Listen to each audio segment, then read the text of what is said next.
The Last Word, Episode 9. Turning Point, from Personal Fight to Public Challenge. Intro.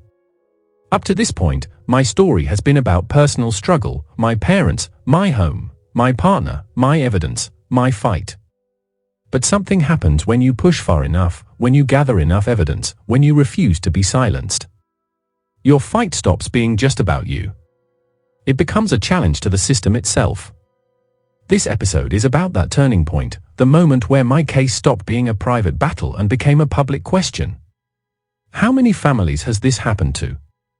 And how long has it been allowed to continue? Section 1. The realization that changed everything. There's a moment in every long fight where the pieces suddenly align. For me, that moment came when I compared my case with Andy Dunstan's. Different years.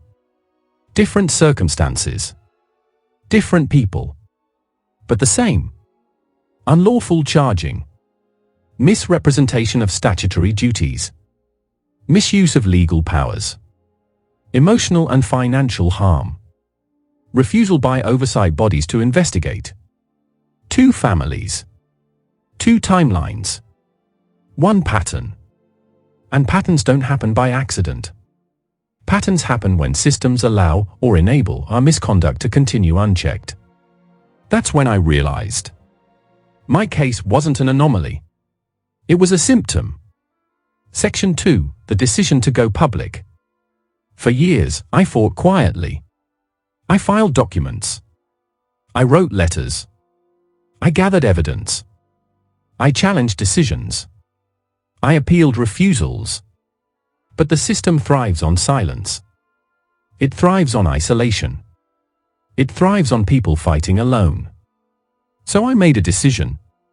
I would no longer fight in the shadows. I would take my case and the evidence into the public domain. Not to embarrass anyone. Not to seek revenge. But to expose the truth. Because sunlight is the best disinfectant. And corruption survives in darkness. Section 3. Writing to the Crime Commissioner. When Andy wrote to the Crime Commissioner, he did something brave. He broke the silence. He forced the system to look at itself. And when I saw that, I knew I had to do the same. So I wrote my own letter, not just to submit my case, but to confirm that Andy's experience wasn't isolated. I laid out the unlawful charges, the misrepresentation of the law, the illegal property caution, the statutory framework, the evidence trail, the institutional failures, the emotional and financial harm. And I asked a simple question. Why was none of this investigated? Because when 2 victims speak, it becomes harder to ignore. When 3 speak, harder still. And when the truth becomes collective, the system can no longer pretend it doesn't exist. Section 4. The shift from personal to systemic. Once I stepped into the public arena, something changed. People began reaching out. Stories began surfacing. Patterns began emerging.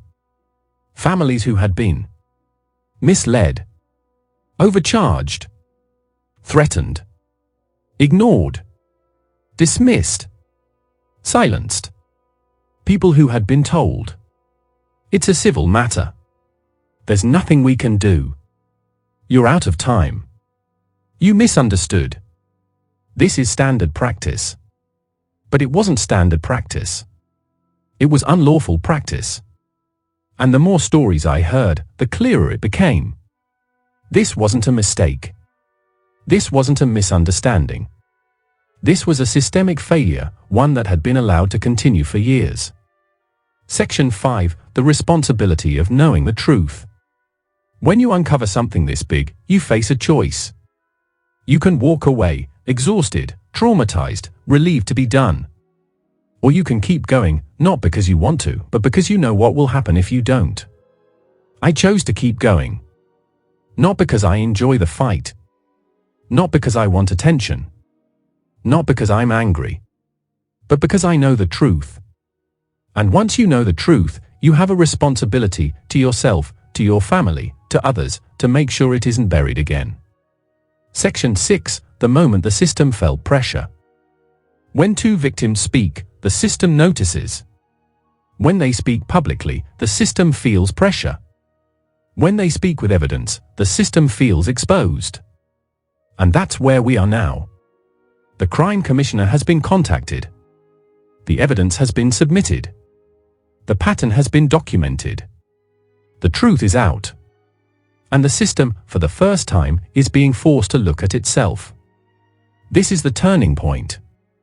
The moment where personal fight becomes public challenge. The moment where silence breaks.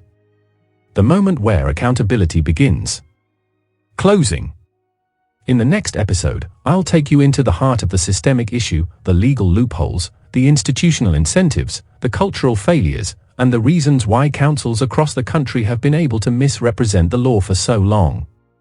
This is where the story becomes national. This is where the evidence becomes undeniable. And this is where the fight becomes a movement. Episode 10 is where we expose the system itself.